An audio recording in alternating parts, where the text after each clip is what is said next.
आज का दिन 9 अक्टूबर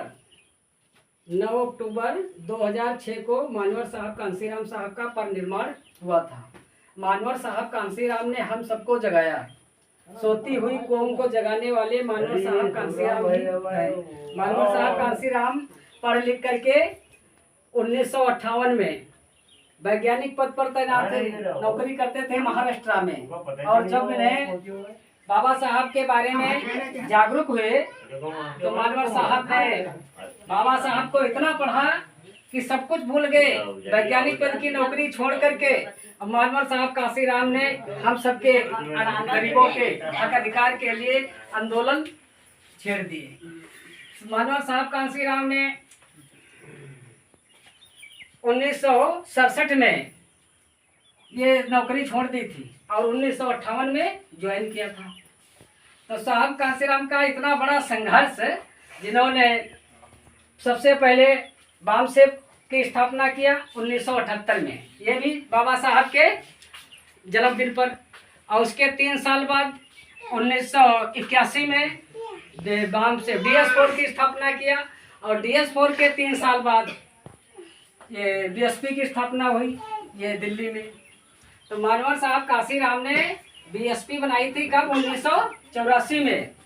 और 1995 में बहन जी को मुख्यमंत्री बना दिया उत्तर प्रदेश में। इंडिया के अंदर सबसे बड़े प्रदेश के बागडोर बहन जी को सौंप दी थी। और बहन जी भी उस टाइम जब साहब कांसीराम से मतलब जुड़ी एक टीचर थी और ये भाषण दे रही थी और साहब को पता लगा।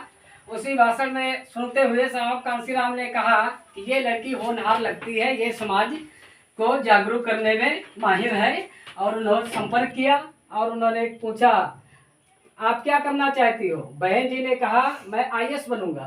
साहब कांसीराम ने कहा ठीक है, आप IAS बनोगे, आपकी सोच बड़ी है, लेकिन मैं आपको IAS से भी बड़ा पद दूंगा, आप हमारा साथ दें।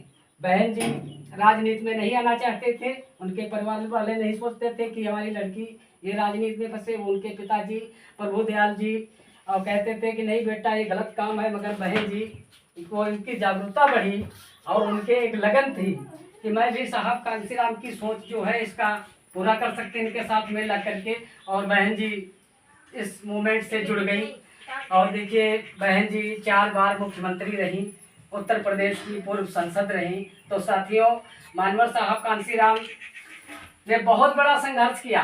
आप लोगों को मैं शॉर्टकट में बता रहा हूँ, ताकि हो सकता है छोटी मोटी हमसे इसमें मिस्टेक हो सकती है, क्षमा करना। साथियों, जय भीम, नमो बुद्धाय, जय भारत, जय संविधान।